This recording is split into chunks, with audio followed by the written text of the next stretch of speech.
Come on, everybody. Welcome to Shoot the Gap, the IDP Fantasy Football podcast here at Fantasy and Frames. This is not our usual night. We had to push it back for tonight. I'm your host, Jorge Edwards. With me, I got my co-host, Justin Taylor, a.k.a. JT. So JT, sorry about having to push it back to our regular viewers and listeners, but celebrated 9 years with the missus, so I figured being on a podcast all night would probably not be the thing to do to get in the good graces, or to stay in the good graces, I should say. Yeah, that is true. Good call by you. That smart decision there. You do what you got to do. So yeah, we were here. We got a couple hours away from Monday Night Football kicking off. Thursday Night Football kicking off. Ooh, I'm jumping the gun here. But it's great to see you all who are jumping in right now live in the chats. We got Epic Fail. What's going on, Epic? Hope you're doing well today. Yeah, no, JT, this is a little bit of like old times, just you and I. No Gary, no Steve. Wishing both of them great rest of the week, and we'll see them all back next week at our regular time, which is Wednesdays at 9 p.m. Eastern every week for Shoot the Gap. But what's going on with you, man? Before I want to get your take, and then I want to explain why I'm wearing a hockey jersey on a football show after you're done. Yeah, man, things are good. They're throwing me off a little bit. I feel a little razzled. I'm trying to get set for this. I got flag football tonight. Our season started on Saturday. We got down 12-0. It wasn't looking pretty early, but I rallied the troops. Came out coaching a lot better after the first couple series and got the guys rolling, and we ended up winning 27-18. So pulled out the victory there, but got a game tonight here. That's why we're going a little early here, as I got that coming up. Of course, I call my plays off my iPad. Like, I'm that kind of coach and parent for sixth graders. So I have all my plays drawn up my iPad, and then I roll up and I show the guys the plays so they can visualize it and figure out what routes they're running. All right. I'm looking around today, can't find my iPad. I'm like, what did I do with my iPad? I am searching the house up and down, looking under everything. I'm like, where could I put this thing? And I just remembered. I went to the Colts game on Sunday with my buddy. He drove. I'm like, I bet you I left because I had the iPad in the car, had the early morning London game on. I'm like, right. Oh, I bet you I put it on the floor under the seat going into the Colts game so we wouldn't, nobody would see it and try to break it and steal it. And right. I just left it there because it's black. And so I'm like, I guarantee it just matched the car. So he just texted me right now and was like, I found it. I'm like, thank you. I was like, I need that tonight or it's going to get real ugly when all the kids are confused on why I'm trying to tell them what plays they're running. They have no idea because I don't have my iPad. So that's me, a little crazy. Plus Steelers tonight. So I'm fired up for that. They've been playing well. Bengals a little banged up, but you never know with these division rivalries, right? Yeah, I've seen the Steelers. There was a time, I can't even remember what I added up one time. It was like 6 or 7 straight years where they had lost to one of the 3 worst teams in the league every year. Huh. Like they had one just horrible loss every year where they lost to a bottom 3 team. And so that's why I always hold my breath in these games. I'm always like, it should be a win, but like, you just never freaking know. You never know, right? Well, what's crazy is, Joe Flacco gets traded to Cincinnati last week, and then he's automatically named the starter. And for a majority of the game, it's just not looking, it's no bueno. And then all of a sudden, towards the end of the game, it's kind of like, oh, that's right. I have Jamar Chase. I have T. Higgins. This is fantastic. And we saw him kind of salvage his day from a fantasy standpoint as well as those other guys. So you never know. A lot of people are calling this the Preparation H Bowl between Aaron Rodgers and Joe Flacco. That's a little bit harsh, I think, for me. But I digress. We got Philip in the chat. Barrett Carter. He should have been a waiver wire pickup for you this week. If you head over to fantasyandframes.com, check out the waiver wire article I put out there. The gist of it is he played the majority of snaps there for the Bengals, not Demetrius Knight. Logan Wilson was farthest down on the depth chart as far as snaps played. He is definitely this is one of those situations for the Bengals. It's like, your season's not going to be salvaged. And so let's get these young and experienced guys out there. And Bear Carter slowly but surely has been climbing up in terms of snap percentages the past few weeks. And he, I think he had 100% of snaps last week. So definitely somebody that you should, if you have a space on your bench, and I'm talking about like not 6 spots on your bench, but like 10 or so, yeah, then definitely add him in your redraft league as I well. totally agree with you. I was going to say, because Yeah. it does feel like the Bengals, they are like week to week kind of trying guys out. Let's put this guy in. Let's play him a ton. Let's see what he gives us, because it is kind of a mess right now. And I tell you what, maybe it's just, because it's this season. I feel like we've seen more of that from defensive teams this year, especially in IDP, where guys are like from week to week are really adjusting what snap counts they get. And it's like they're trying taking some of these older guys when they're not things aren't going great, sitting them a little bit, putting some younger guys in, seeing what they got. It definitely feels like teams are working players in and trying stuff out a little bit more, at least to me earlier in the season. It could just be me making that up, but it feels like I'm seeing week to week, we're seeing the snap counts really adjust for a lot of teams as they're trying new younger players out, and maybe some of these older players, especially if they're guys that they signed in the offseason, they're not like totally dedicated to them. So they're like, let's try this guy out and see what happens. So I think you're going to see a lot more of that as the year goes on, especially for the Bengals if they don't figure out how to somehow get it together. But just on the Flacco thing, to me, so many more moves you could make, right? That just seems like a wild move to me, especially in division. Like no one trades their quarterback to a division rival in the season. Like it's unheard of. Like Tomlin talked about earlier in the week. There's like, he didn't like completely rip it, but he kind of was like, really, this is what we're doing now? We're trading QBs between division rivals. So it was a really weird thing. I still, to this day, I don't know why you wouldn't stick with Browning. I know he's not great, but like going and getting Flacco, like that's some huge upgrade. That just blows my mind. In all these moves, and I'm going to keep saying this till the end of time, I cannot believe that Drew Lock can't get any luck or a love or a chance to start in one of these places, man. It's like I know he's not perfect. I know he has all kinds of flaws, but man, you see Danny Dimes getting another shot, looking pretty good. We saw Sam Darnold get another shot, looking pretty good. And so for some reason, Drew Lock is the one guy that just out of all these dudes can't get moved and get a shot somewhere. It blows my mind. If I was the Bengals, I would have been calling the Seahawks, been like Drew Lock instead of freaking Joe Flacco. But that's just me. And this totally has nothing to do with your Mizzou bias whatsoever. With you, 100% has to do with my Mizzou bias, but I still don't care. I just don't understand how all these other dudes are getting another shot at it, and he just doesn't seem to be getting one. Especially, I mean, we look at that game he had, won me like 3 fantasy leagues last year, in that final game against the Colts was phenomenal. And then no, but everybody's like, yeah, we're good. Yeah. We'll go get some other random dude instead.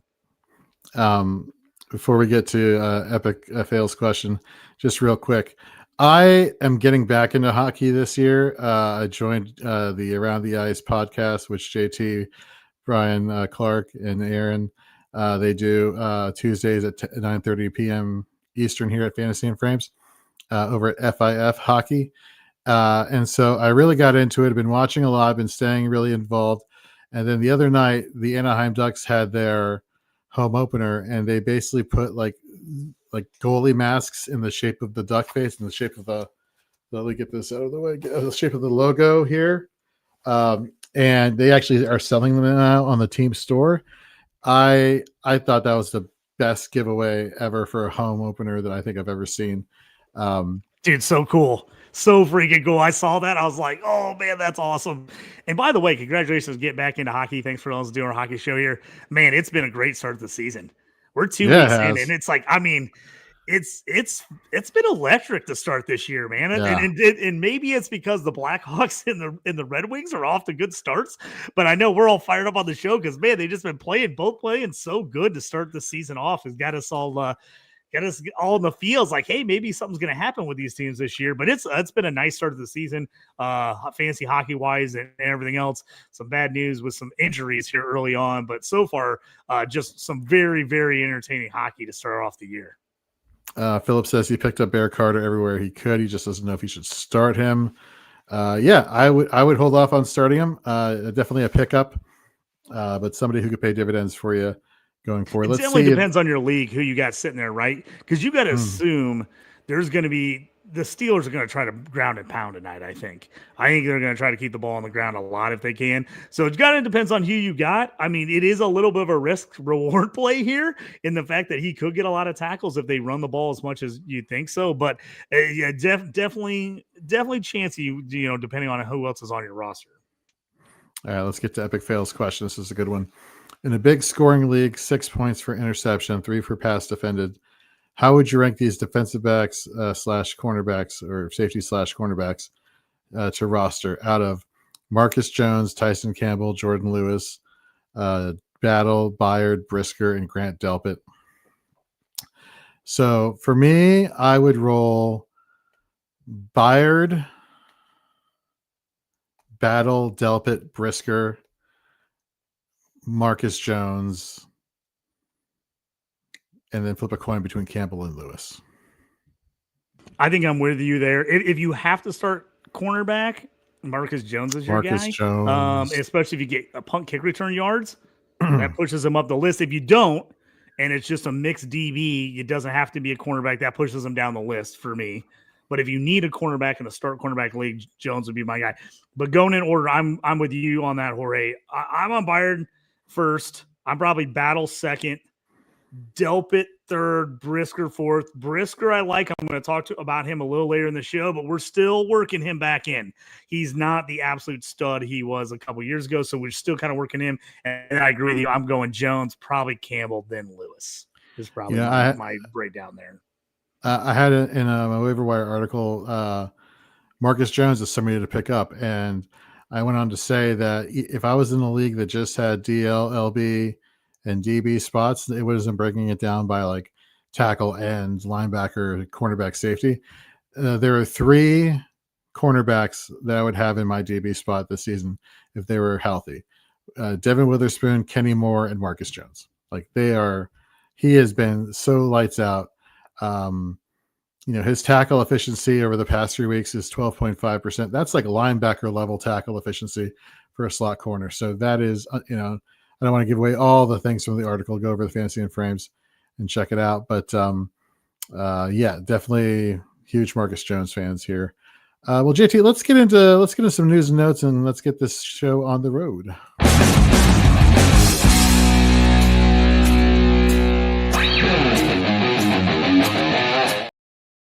All right, so there's some news that came out a couple of hours ago that is making headlines here for tonight's game. Trey Hendrickson is trending towards being out tonight versus the Steelers on Thursday Night Football. So if you have any other people on your bench, now would be the time to put them in your starting spot for Trey Hendrickson. He's not going to be there. Safety Deshaun Elliott went from healthy to questionable for a couple days this week, but now he made the trip to Cincinnati. He will be playing tonight versus Cincinnati. So pay attention to that. Harold Landry has missed 2 practices so far this week for the Patriots. And he could be in a position where he's not actually playing versus his old team, the Titans, which you talk about revenge game narratives. You got Landry going to Tennessee to play. You got the whole Vrabel thing in Tennessee. So it would be a little bit disappointing from like the narrative standpoint that Landry wasn't there to, do his damage against the Titans this week. Let's see who else we got here. Terrell Dodson, the linebacker, top 10 linebacker, Fantasy Pros IDP scoring, has been out a couple of weeks. We've seen the emergence of KJ Britt taking over 100% of snaps during his time absent. Well, he logged a full participation in practice yesterday. Waiting to see what the deal is for today. If he had a full practice again today, it's looking like he is going to be on his way to playing and starting again this coming week. Now, on the flip side, Jordan Brooks has not been practicing so far this week, dealing with a neck injury. So while if both linebackers were healthy, I would say, okay, you can either bench, or if you need other roster requirements, you could drop KJ Britt because he's not going to get the snap percentages that you want with Dodson and Brooks both healthy. But if Brooks can't go, right, then that's you still start KJ Britt there because he'll just slide in and do what Jordan Brooks was doing. So Be very careful with that. Don't drop him until you have to, if you have to, and definitely pay attention as we get going. And of course, if you listen and watch the Fantasy and Frames pregame show on Sunday mornings at 9 a.m. Eastern to noon Eastern, we will definitely keep you abreast of all that such information. Yeah. And then let's go here to Minnesota. Blake Cashman was a full participant in practice on Wednesday, hoping to play Sunday versus Philly. JT, is it fair to say that if he were to start, then Eric Wilson's value takes a big hit there for fantasy? Yeah, I would be worried about Wilson, just the fact that Cashman is full participant. I mean, even if he works in and doesn't play a full set of snaps, that still is going to hurt Wilson. So I'm definitely nervous. If they ends up being that Cashman's a full go, like I think you can put him in the lineup, but I'm worried about Wilson no matter what in this situation here, because it sounds like if he's healthy, he's going to at least see part playing time. So that's the question, whether you want to play Cashman. But Wilson, I'd have to be probably desperate for me to get him in there this week, knowing that there's a chance he's going to lose snaps.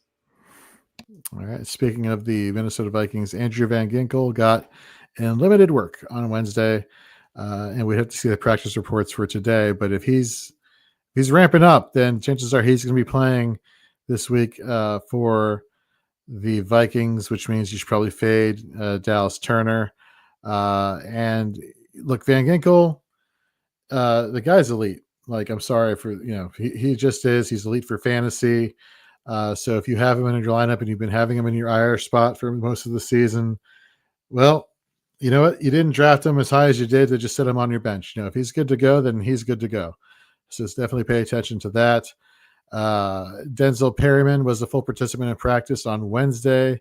He's potentially gearing up to come back into action, which means Troy Dye managers should definitely pay attention to this development. Troy Dye has been playing very well, has been a very good IDP linebacker for many managers. But if Denzel Perryman comes back, he could potentially eat into Troy Dye's snap percentage, which is definitely what we do not want.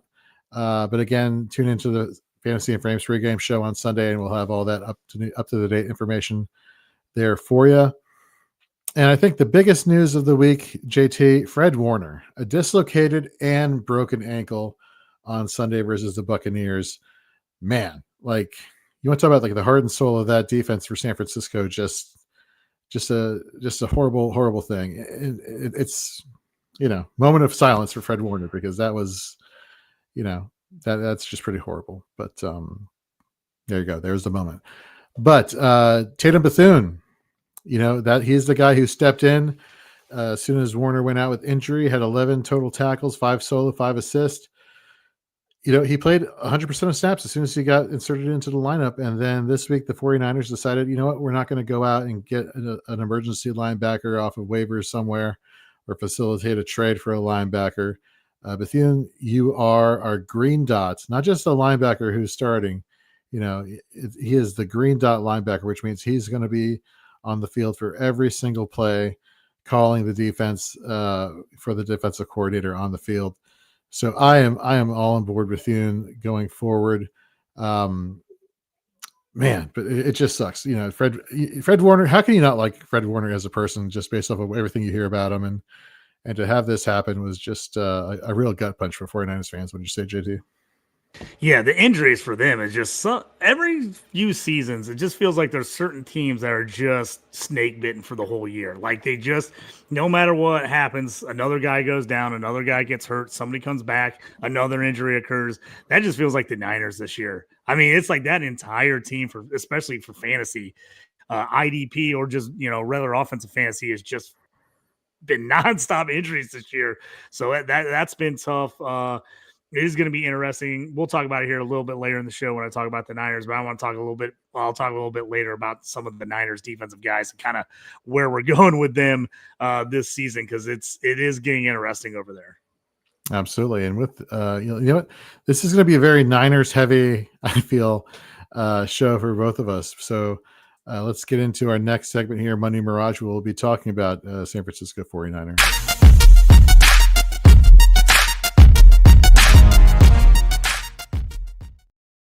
So for those of you who are new to seeing us here on Thursday afternoon, like I said, we are on normally at 9 p.m. Eastern on Wednesdays. Money Mirage, basically, we give a statement and we ask you, is this a money statement? Is this a believable one that we're putting stock in?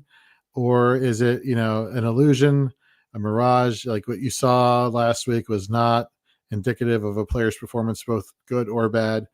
So, let's get into this a little bit. Let's talk about a 49er. Let's talk about rookie Michael Williams. Got his first sack this past week versus the Bucks.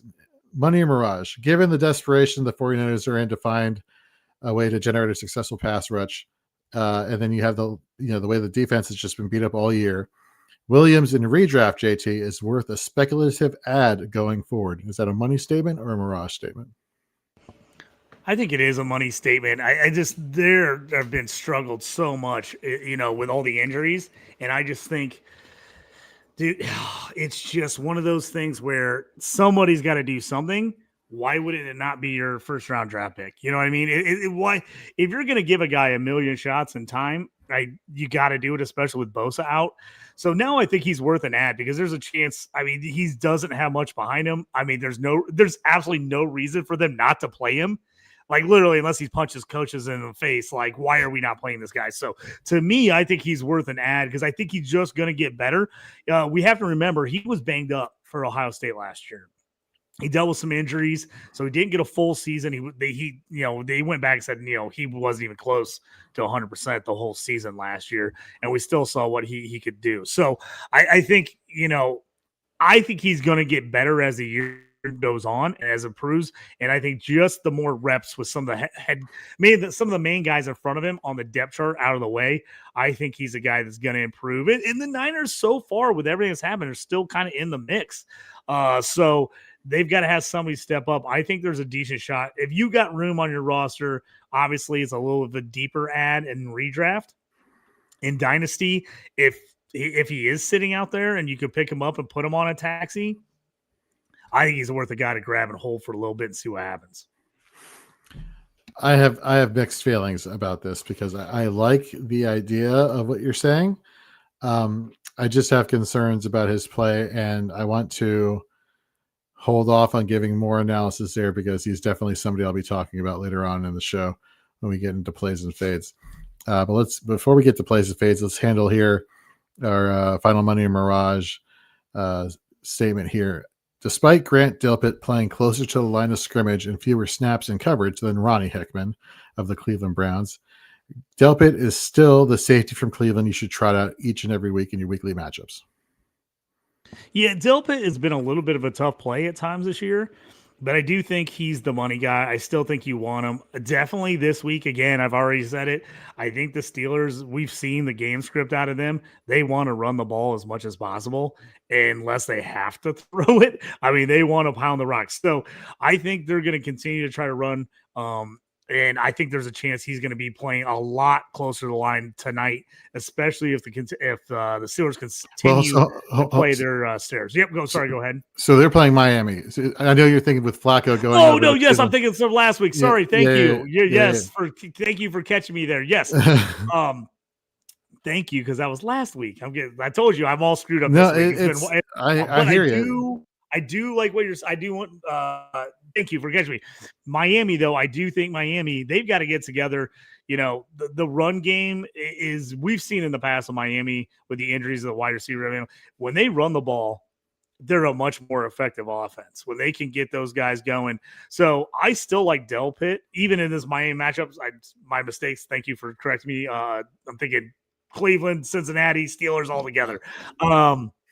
But I still like Delpit. He has been a tough one every week to just go, yep, sit him and forget it in the lineup, which is what you want to see out of your DBs most of the time. But I still like Delpit. I still think he's a hold. He's a guy I go back and forth on whether I'm starting him, depending on who else I have on my roster. But I still like him. I still believe that he can be productive in IDP. We got Moggs in the chat. Welcome back, Moggs. He says, I'm late, but back like that. What's up? What's up with you, man? Thank you very much for checking us out at our not normal time.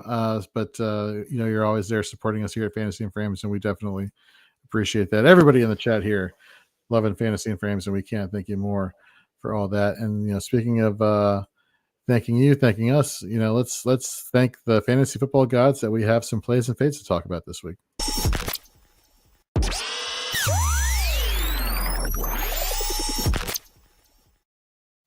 So how we do this is very simple, folks. So for our plays, we look at defensive linemen, we look at linebackers, we look at defensive backs using Fantasy Pros ECR rankings for the week. For defensive linemen, we only look at players who are outside the top 12. For linebackers, players that are outside the top 24 in ECR ranking. And then again, for defensive backs, going outside the top 12. So this is what we're going to be doing today. So let's get into, JT, we always start with plays. But should we start with fades this week, or should we be consistent with how we normally do things? I'm fine if you want to start with fades. I'm good with that. All right. Well, twist my arm, even though I set that up perfectly. So fades. Let's start with fades. Let's start negative, and then let's end on a positive note. Michael Williams, and again, that's kind of the reason why I was, throwing that out there, because I wanted to get back into talking about him. Atlanta Falcons using Fantasy Pros IDP scoring, they're like the 11th fewest. They allow 11th fewest fantasy points on average to the defensive end position for starters. That's always not a good thing.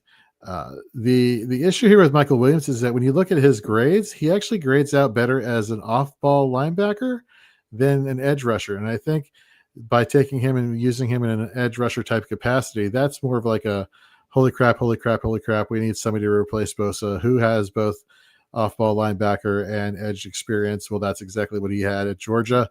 But if we're looking at his play so far in the pros, he's, although be it limited snaps, right? He's been playing better as an off-ball linebacker, and I think they just kind of threw him in the edge role for desperation. And so you look at the matchup, which is not advantageous for fantasy purposes, based off of the scoring. And I want to say that this scoring is as recent as weeks 4 through 9. I don't like looking at season-long scoring or looking at season-long stats, because that could be very misleading. I want recent trends. I want to see what's going on, because trends are important. You never know what's going to happen 4 weeks from now, where a player completely turns it on, and they you look at the numbers from the beginning of the season, and it skews their production of what's happening. So the Falcons present a very tough matchup here against edge rushers for the 49ers, especially an inexperienced one, and especially one who doesn't grade well as an edge rusher. He only has 1 pressure and 1 sack over the past 3 weeks. And you look at the tackle numbers, they've been practically non-existent. So you basically are hoping that he gets you a sack, or else it's, boom or bust, literally the very definition of that. I gotta agree with you on this here. Like I said, I do think he's worth a speculative ad in deeper leagues, or obviously in redraft. But if you have Dynasty, he's a guy that you could add. But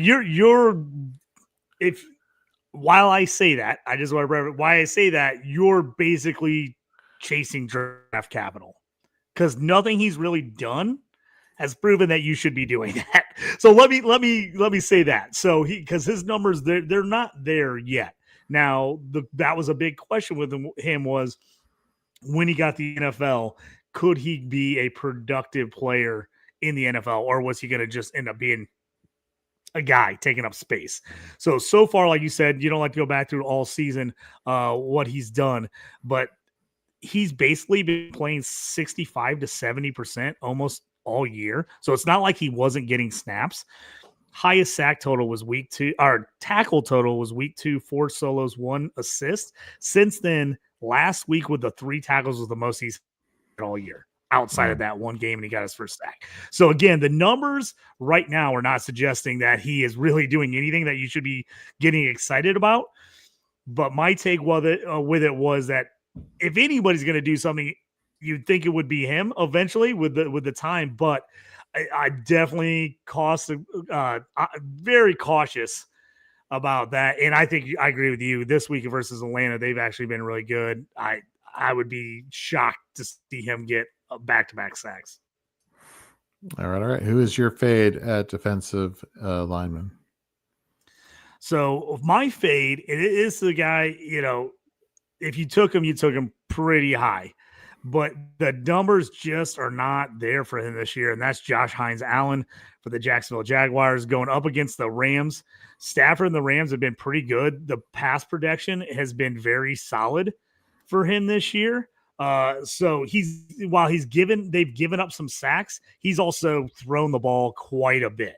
So when you look at the number of dropbacks per the sacks that they're giving up, the numbers for the Rams are actually fairly solid there. The problem I have is just you're not getting anything out of Hines-Allen right now.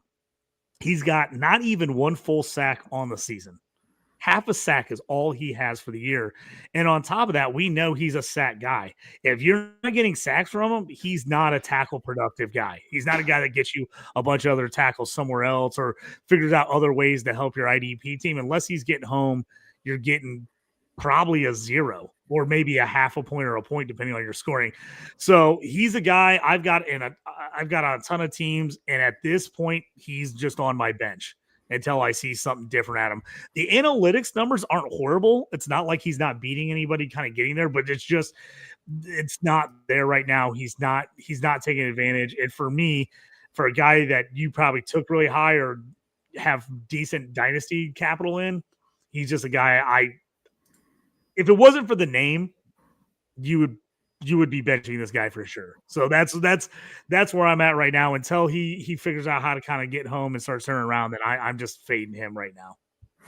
All right. Let's get into our fade at linebacker. And so this is what I'm about to say. It personifies why we don't like doing starts and sits at Fantasy and Frames, because it makes no sense. Like, start this person or sit this person. Well, I don't have any other options. Well, it doesn't matter. Sit them. So sometimes you have no choice but to play some of the options that you have.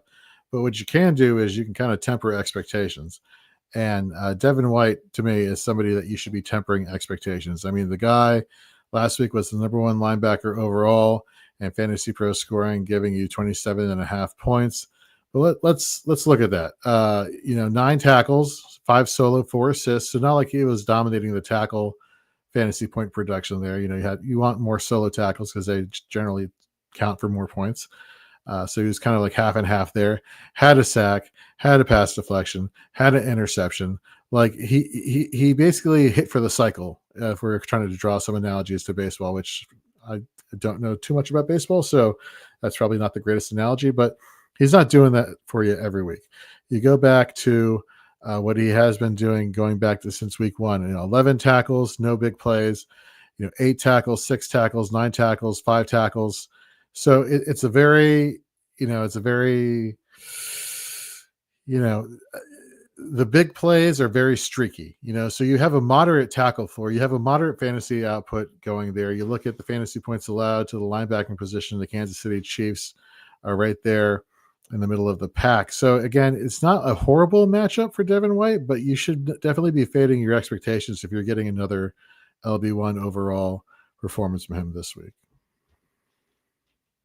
Yeah, I agree with you there. It was a nice week last week, and if you played him, you were stoked at what you got. But definitely, I think that's going to be an outlier for him most weeks. All right, who's your fade at linebacker here, JT? So we've become an all 49ers show, I guess. DQ winners for me. I was when he won the LB2 job next to Warner, I was kind of excited.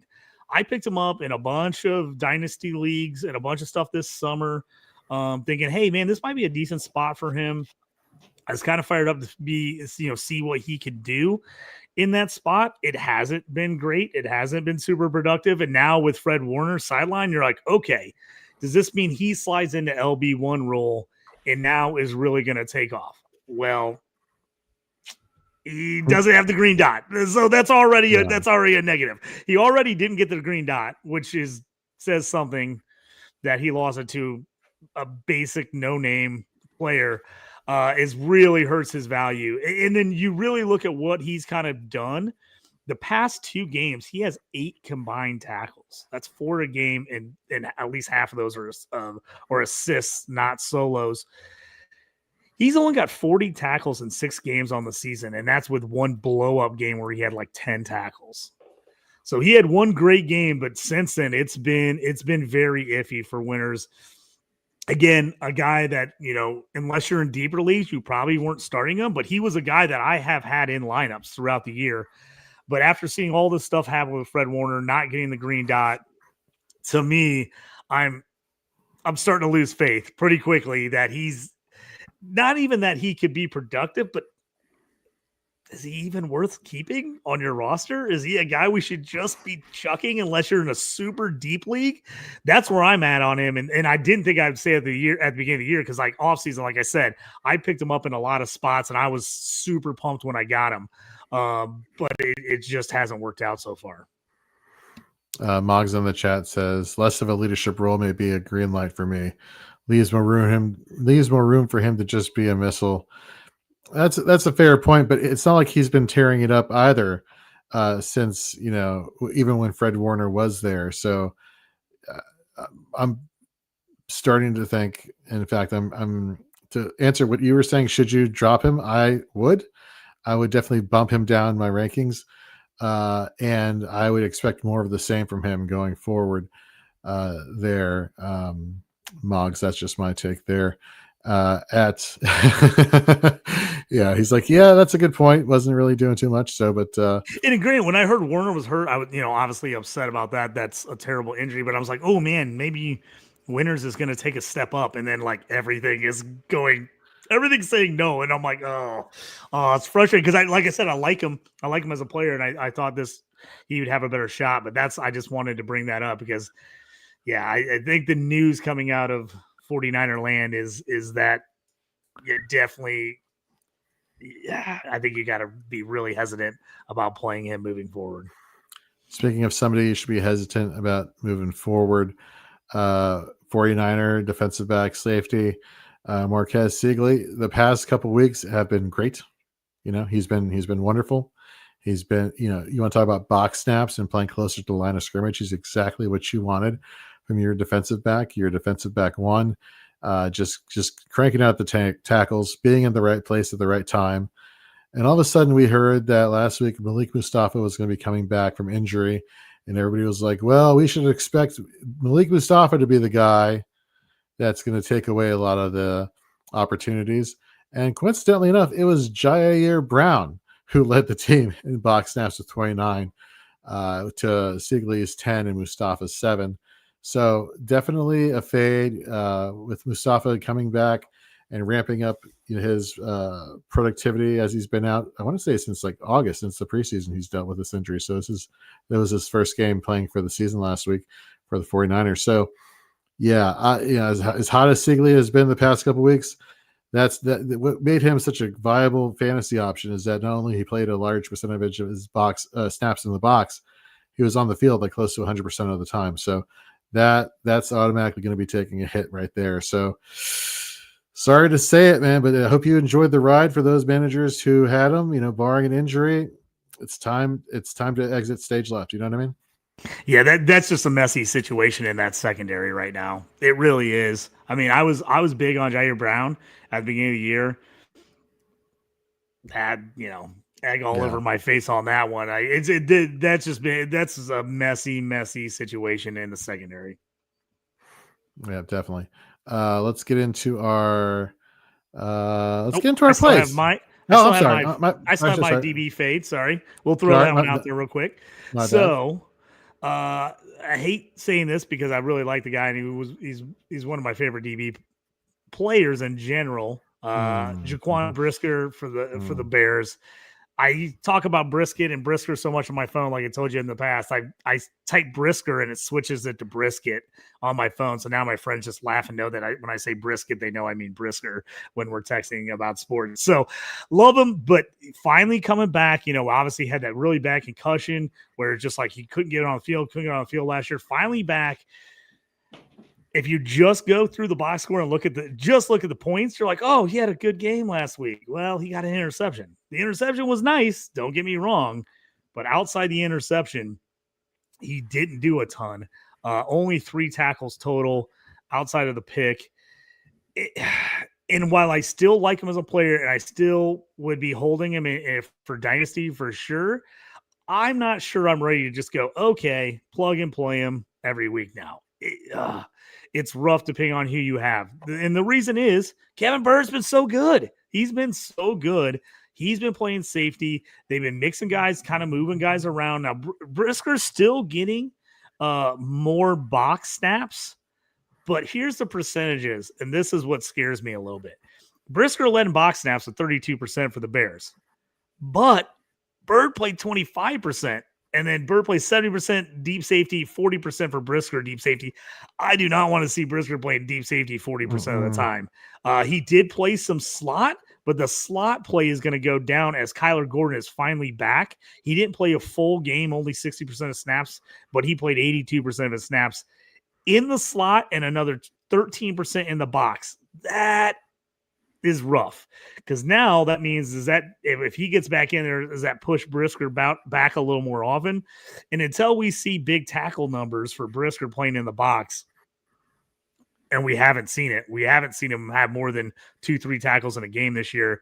You're really going to be relying on the splash plays, him blitzing, getting a sack, him getting a pick, a forced fumble recovery. So while I still like him as a player and I'm not totally out on him yet, I'm still tempering expectations right now on Brisker until we see consistently week to week, and especially with Kyler Gordon come back. That's got me even more nervous that they might move him back a little bit, where he was playing some of that slot as well with Gordon out. That's a very good call. And we think about where he made his bread and butter his rookie year was that playing closer to the line of scrimmage, helping out run support with the weak linebacking core, and that was his bread and butter. But since then, he's dealt with several concussions. And you look at the acquisitions that the Bears made last year with Tremaine Edmonds and TJ Edwards. That took him away from being closer to the line of scrimmage, playing more of a coverage role. And we saw his fantasy value kind of dip a little bit there. But, he's a name. He's name value. And people probably, as Steve Hungarner, IDP Hunter here on the show has said several times, people probably paid up premium draft capital to get Jaquan Brisker, and they're like, well, I drafted him this high, I don't want to get rid of him. But sorry to say it though, but Tremaine Edmonds has been playing well. TJ Edwards just came back and played 100% of snaps on Monday Night Football versus my Commanders, and so sorry, but Brisket, I am also starting to call him Brisket. Thank you very much for that, JT. People are like Jaquan Brisker, I'm like, oh, you mean Brisket? Yes, Brisket. My guy Brisket. Yeah. It's like, are you cooking brisket? Nope. But brisket's cooking my fantasy roster right now, and not in a good way. So definitely co-sign with everything you just said there. Let's go now to our plays with the defensive line position here. Jalen Phillips. I had him as one of my sack lunch people, and it paid off that week. He got a sack. You look at the past 3 weeks, however, you look at the productivity since week 4. This guy has the most sacks on the Dolphins. He has the most pressures by a long shot on the Dolphins. We have, let me pull it up right here really quickly. The sacks, the pressures have all been in his favor. 13, I want to say, total pressures, 1 sack, which is more than everybody else has been getting. So it's one of those things where he's starting to ramp up. You saw his PFF grade jump there. I'm not really big into PFF grades, like saying, well, he got an 80.47. I'm just like, what does that mean? If I'm talking to you, the fantasy manager right now, and I said the person got a PFF grade of 79.3, does that mean anything to you? If I'm you, I'm probably like, yeah. What does that mean? What is the scale on that? Is 70% good or bad? Is 50% good or bad? And I think that's when we get we've talked about this before. When we get deep diving in some of these metrics, sometimes for people that don't mean anything, so because you don't understand what's good and what's bad, and so giving those to people all the time maybe isn't really helping anyone, because they're like, I don't know what that means. So right. I agree with you on that. Not to mention he's had out of all the edge rushers here for the Dolphins, he's had the highest tackle floor. So it's one of those things where, I misspoke, not 13, 11 total pressure since week 4, 1 sack. Nobody else is in the double digits there for the Miami Dolphins. So, Bradley Chubb, this could be a situation here this week where both of them could eat, but give me the guy who's been just playing more lights out here against the run. and he's gonna get another sack. I'm just telling you right now. This Cleveland, the offensive line, these tackles are like sieves for pressure. So the past 3 weeks they've both given up sacks, both the tackle and right tackle. So give me the guy who's trending on the up and up and has a great matchup this week. So give me Jalen Phillips here for my play at defensive line. How about you, JT? So this is a guy I've been sitting all season long, even though I like him. He plays for one of my teams. It's just he hasn't got the production, hasn't been there. And then finally last week, boom, Kwity Paye shows up for the Colts. Monster week, ties for second overall for defensive linemen in scoring in Fantasy Pro, scoring with 20.5 points, 3 solo tackles, 4 assists, 2 sacks. The snap percentage is going up for him. He's always been a guy that's been solid against the run and a decent tackle guy, but just, you just never know on the sacks. I think he keeps it up this week. I think, sometimes, we see these guys score a big week and we're like, ooh, don't chase it. Don't chase it. That was 1 week. I like him again this week. And here's why. Chargers, both tackles are out. Both tackles are out with injury. They're playing with backup guys. They've struggled after really being good at the beginning of the year. They've struggled a bit protecting Herbert the last few weeks. The Colts defense, I think, is really starting to gel, as we've seen. They feel like they're playing like it feels like they finally kind of trust their secondary, which they haven't been able to do in years. So they're getting a little bit more of a straight out pass rush, knowing that these guys can count on the guys behind them a little more. Obviously, if you have some other guys in front of them, some studs, play those guys. But there's a couple leagues that I've been sitting Kwity Paye all year. And this was finally the breakout I was looking for. And like I said, I do like the matchup going against the Chargers this week. So I'm busting out Kwity Paye for the Colts one more time here this week. One more time. Love it. Love it. Love it. So let's go to the linebacking position next. And I wrote about him in the waiver wire article over at Fantasy and Frames, the IDP waiver wire article. I tweeted about him. I mentioned him on the show. He was my IDP pickup of the week here. And again, going back to the San Francisco 49ers, I don't know. Sorry, 49ers fans, not sorry, but like you are very popular in IDP circles this week, as you should be. Linebacker Tatum Bethune, rostered in Sleeper, 0% heading into Tuesday. ESPN, 0%. Yahoo, 0%. So he was definitely widely available. Had, again, 11 total tackles, 5 solo, 5 assisted. Had a 17.8% tackle rate opposite D winners, who just was abysmal from a tackle rate perspective. There's no competition. He's getting the green dot. He is the guy who's going to be playing 100% of snaps on the field, calling the defensive alignments, call the defensive changes from the defensive coordinator. He is basically the quarterback of that defense now. He saw his efficiency tackle production wise, and to come on in relief, play 100% of snaps and, get the double digit tackles, that just screams value. So give me Tatum Bethune this week as my linebacker play. Love that one. Yeah, we talked about him. I love it. We got one of the linebackers for the Niners is a play, and one of them is a fade. The guy I'm going to talk about, he's pushing that boundary of on the edge of what we consider guys we talk about or not, but I feel like I got to talk about him again because I still feel like he's not getting enough love, and that is Nate Landman. Rams going against Jacksonville this week, another early game.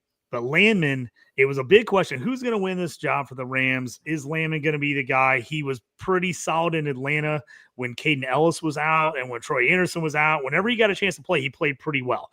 Leaves, goes to the Rams. Question was, could he win that job? Well, he's won that job pretty handily now, and he's going to hold it unless something crazy happens. He's been fantastic the last 2 weeks as his production is ramping up big time. 6 solos, 9 assists, and week 6, over 8 solos the week before. He's really coming into, I think, a clear-cut top 15 play every week at linebacker. So if he was one of those guys you're kind of waiting on and you weren't sure, to me, he's starting to make his way into must start every week territory. And that's why I wanted to talk about him. He's definitely a play for me.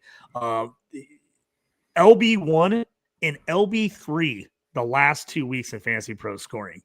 Big jump up. He was solid to start the year, but now we're starting to see the production really come out for him. So I'm in on Nate Landman for the Rams. I think it's a nice matchup against the Jags this week. I'll give you one other guy that's kind of my secondary play. I love this one. And I'm going back to the Colts, and that's Jermaine Pratt. Yep. Leaves Cincy, goes to Indy, knows the defensive coordinator. Indy has absolutely been dying trying to find a second LB because everyone they put in gets hurt. Everyone they played this year at LB2 next to Zaire Franklin has gone on the IR. It's just a freak thing that's happened this year. Jermaine Pratt, they bring him in. You're like, how much is he going to play her off the bat? Obviously a new team, but he does know the system, does know the head coach. Comes in, 11 tackles on almost an 80% snap share last week against Arizona. If Jermaine Pratt is still out there, he is a waiver wire pickup. I agree with you with Bethune. He's a guy you need to go get. We know as the secondary linebacker, he can be very productive. He was very productive last year next to Logan Wilson for the Bengals. So if he continues to play like this, I think Pratt could lock down this LB2 role for the rest of the year for the Colts pretty easily. So I was a little shocked he got in just bam, right off the bat, playing a ton. But it's kind of out of necessity, and the fact that he does know the system because he's played in it previously, I think absolutely helps his cause. And I think he's a guy you need to look at picking up and probably playing, especially in deeper leagues. Yeah, talking about Pratt. Yeah, again, another person I wrote up on Monday for the Tuesday article. Heading into the week, he was rostered on Sleeper in 10% of leagues, ESPN 3.6, Yahoo 3. You mentioned it right there, the 11 total tackles, 8 solo, 3 assists. We like those numbers. We like them better than just having 10 tackles, 5 and 5. You definitely want the more solos to assist. For Fantasy Pro, scoring 14.3 points, finished as the LB 14 overall, posted a 17.2% tackle efficiency metric. That is basically what that means. It's just what it sounds like. Do they actually line up and hit the guy and make the tackle, or does the person juke them out and then he missed the tackle? He hit a lot, and he was bordering on elite numbers right there. And if you go back and look at the fantasy metrics, like you were saying from last year, he was definitely high LB2 for most of the year. I think for half the season, he was LB1, top 12 linebacker in Fantasy Pro scoring. So definitely somebody for your fantasy rosters. And the fact that you mentioned it, he stepped in right away and was that LB2, dominated snaps. Like, if you can get, last year it was Zaire Franklin, EJ Speed. This year it could potentially be Zaire Franklin, Jermaine Pratt, and you're getting him off the waiver wire if he's available, week 6, heading into week 7. So, and the guys that would come in off the IR to replace him were guys that were already kind of fighting for that spot. If Pratt keeps playing well, I think they stick with him. I don't like Jalen Carley's. It was the guy who was supposed to start at the beginning of the year, take over for AJ Speed. He's been on IR all year. If he comes back, to me, there's no clear like, oh yeah, well yeah, he'll get that LB2 spot. I don't know about that. Not with how good the Colts are playing, and with Pratt being a veteran, and they want that veteran present on defense. I think there's a really good chance he holds that job for the rest of the year, unless there's injuries. Because the guys that were fighting for that spot were trying to earn it. They weren't guys that had already been playing that and owned that spot for a couple years for the Colts. Let's get into Epic Fails question right here. Juan Pena, you got a chat on here for offense. JT will tackle that one for you in the chat. I'll handle this one for Epic Fail. IDP Flex, Blake Cashman versus Philadelphia, Carl Granderson versus Chicago, D. Winters versus Atlanta, Alex Highsmith versus Cincinnati. I would normally go off-ball linebacker and say Cashman versus Philadelphia, but he's coming back from injury. We don't know whether or not they're just going to play him at a 100% snap percentage role, whether or not they're going to get Ivan Pace and Wilson in there to help lighten the load a little bit. So that's my only concern with Cashman. I love Highsmith. I love Lamp, from Anchorman. I love Lamp. Well, today I love Highsmith. This Bengals offensive line is not what we like to say or call as good. So, especially the tackles here. So, give me Alex Highsmith as my IDP flex. I definitely think he hits home this week. And Highsmith has always been one of those linebackers who has been better at like stopping the run versus TJ Watt has been better at being the pure pass rusher. But that's great. That's great for Cincinnati. That's great against Cincinnati because that means he's going to have a higher tackle floor, and I do believe he will hit. He will get to Joe Flacco and bring him down for a sack. So definitely Alex Highsmith for my IDP flex here, for your IDP flex here rather. Epic fail. All right, well, let's finish off with defensive backs here for plays and fades. Mine is going to be Brandon Jones, and so this was I had to dig for this one and try to find where am I coming from here, because the New York Giants to safeties are allowing the fifth most points to the safety position specifically. We've had over the course of the entire season the nightmare come true that you and I had, JT, over the course of the summer when we did our AFC West preview, which was like, Talanoa Hufunga's over there. He's slated to be the box safety. Brandon Jones was the box safety last year. He's slated to go into free safety. Are they going to cancel each other out? And what do you know? They play basically the same amount of snaps close to the line of scrimmage at defensive line alignment. They play basically the same amount of snaps in the box alignment. They basically play the same amount of snaps everywhere on the field for defense. And it just so happens that Talanoa Hufanga has been outperforming from a fantasy perspective Brandon Jones. But this week against the Giants, I don't know if you've heard of this guy, Cam Scatteraboo. He may have done something last week on Thursday Night Football that everybody is still raving about and talking about. Andy Behrens, who you'll see on Sunday on the Fantasy and Frames pregame show, as he's with us every week. He made this comment like in week 2 or something. He's like, I love Cam Scatteraboo except for the fact that he tries to nuclear detonate whoever he's hitting or running into when he finishes a run. And of course, you worry about is he going to get concussed? Is he going to get injured? What's going to happen there? But so far, he's nuclear detonating for the good for fantasy managers, which is probably the only way you could say that a nuclear detonation could be good, but it is what it is.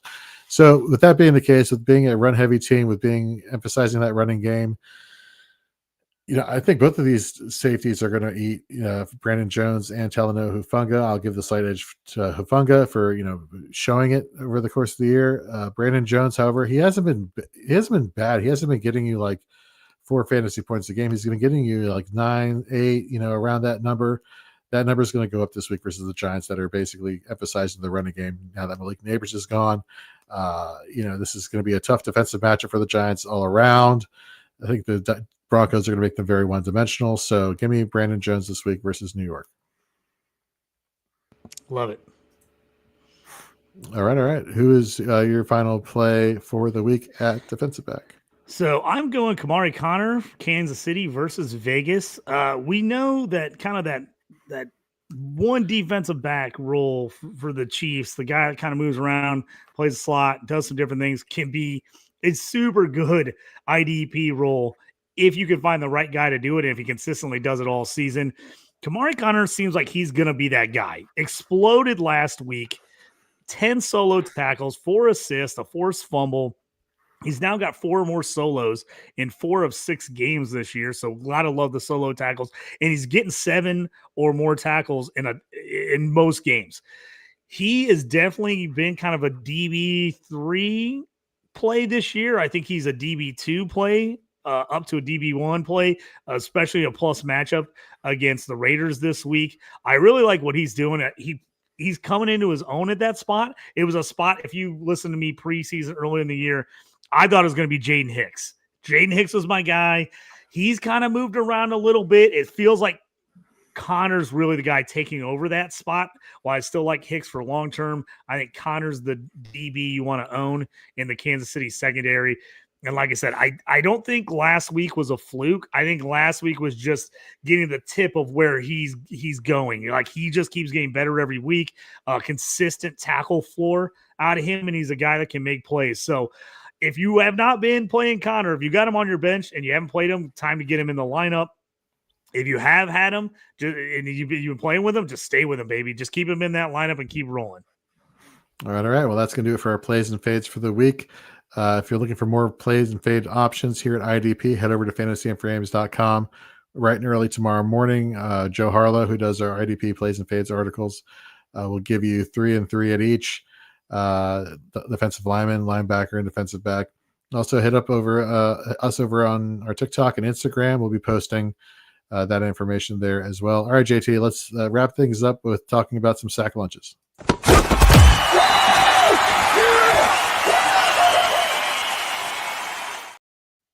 All right, so basically how this works, folks, is that we're going to call our shot. We're going to say this player is getting a sack this week. Here are the rules of the game, though. You can only use one player one time. It could be any defensive player. If you are sold that X cornerback or X safety is going to blitz the hell out of the quarterback this week and apply pressure and get a sack, you can make that call. In fact, if one of us on this show made that call and it ended up being the call that had them win the competition that we're all having for sack lunches for the season, that would probably be the most epic way to go about it. And seeing as how you and I, JT, are very pro defensive backs in fantasy football, it would probably come down to one of the two of us, to be honest with you. That's what I don't think I could. There's no way either of those guys take any defensive back to get a sack either week. Any week, there's just no way they will. Just out of pure pride in who they are, they would never pick a defensive back. I don't think. Going to Badger here in the chat. Welcome back, Badger. He said, "Is it crazy to play Marcus Jones?" No, it's not crazy to play Marcus Jones over Battle tonight, or even Byard. I would play Byard over Jones. Be Byard Jones Battle. Huge believer in Marcus Jones, like I mentioned earlier in the show. And if you haven't, head over to YouTube, watch it over again. If you don't have time, this show will be in podcast form on Apple and on Spotify bright and early tomorrow morning. But the long and short of it, Marcus Jones, really, really good. If I had to put somebody in my defensive back spot who's a cornerback, he's one of the 3 players at cornerback that I would do that. So that's how high I am on Marcus Jones. Are you Byard, Jones, and then Battle, or where are you at with this tonight? I'm the exact same with you. Yep. Okay. So our 2 compatriots here, Steve Hunt-Gardner and Gary Davenport, are not here, but they gave us their sack lunches for the week. Gary taking TJ Watt tonight. Steve taking Harold Landry versus the Titans. I'm going to go, since I've already used Jalen Phillips, I think he's going to apply so much pressure that people are going to go the other direction, and Bradley Chubb is going to be there, and he's going to be like, hello, and then he's going to take him down as well. So give me Bradley Chubb as my guy who's going to get a sack this week. Who's yours, JT? So I know this is going to be an absolute shocker to people that watch the show. I think I've used almost every Steelers defensive player so far this year. So I think the last guy on the list I haven't used yet is Cam Hayward. Nice. So I'm jumping in the D tackle, Cam Hayward. I think he gets home tonight. TJ Watt and Herbig have been unreal lately. Alex Highsmith's back. He's rotating in. I think they're going to be all over paying attention to these guys. And for some reason, these division games in the AFC North, Cam Hayward always seems to really show up in these games. He always seems to play well in these games. He's got 1 sack this year. He hasn't had many big games yet. I think they're going to be worried about all those guys coming hard from the outside. I think they're going to see Flacco step up in the pocket, and I think Cam Hayward's going to be right there to take him down. I'm going Cam Hayward tonight, getting a sack for the Steelers. All right. Well, folks, that's going to do it for Shoot the Gap. Thank you very much for tuning in to us, all our regulars here and all the new people who are checking us out for the first time. Trust me, we get a lot more off-scripted, a lot funnier, and a lot more random, very random at our usual time spot here at 9 p.m. Eastern on Wednesdays. And I blame Gary for a lot of the raunchiness. So if that didn't sell you already on top of everything we just did for you tonight, I don't know what will. Any parting words before we get out of here, JT? Hey, just looking forward to Thursday night game. I got my team, the Greyhounds, coming up here in about 30 minutes. Got a flag football game, so we're hoping to go to 2-0 on the season. So pumped to have another night coaching those guys, and then I get to come home and watch Steelers games. So I'm fired up for tonight. Great Thursday action. Hey, and there's going to be hockey on. Tell you what, I don't know if you've noticed yet, and I don't usually praise ESPN. So when it's few and far between, the ESPN Plus app has usually been terrible. They have added a multi-function for hockey where you can click on a game and watch 3 games at once. Oh my God. I'm loving it. It's absolutely great in my basement because now instead of me having to figure out which hockey game I want to put on, I just put that on, watch that all 3 games at once, and then I can put the football games on the other. And then I can have Thursday night NFL, I can have Thursday night college football, and then I can throw 3 hockey games on the other TV all at once. So bravo, ESPN Plus, great addition there for hockey, being able to watch 3 games at once. It's fantastic. Nice. As for me, I'm going to be putting my little one to sleep in a few minutes here, but then I'll be coming back downstairs editing some articles that'll be going out tomorrow at fantasyandframes.com. Please check us out there. Show us some love and support. Give us your feedback. We got a bunch of writers here who just really, they work their butts off for this. And so just give them some love, as well as head over to all of our other social media channels and give us a follow there. If you're on YouTube and you haven't already, please subscribe and hit that notification bell so you're notified when Fantasy and Frames cranks out all the awesome content that we do here. And then don't forget to tune in Sunday at 9 a.m. Eastern to noon Eastern with Nate Marco, myself, David Ibrahim, and Andy Behrens, as we give you all the fantasy football advice that you'll need heading into the rest of your matchups for the week. So for JT, I'm Jorge. We'll see you all next Wednesday at a regular time at 9 p.m. Eastern. Take care.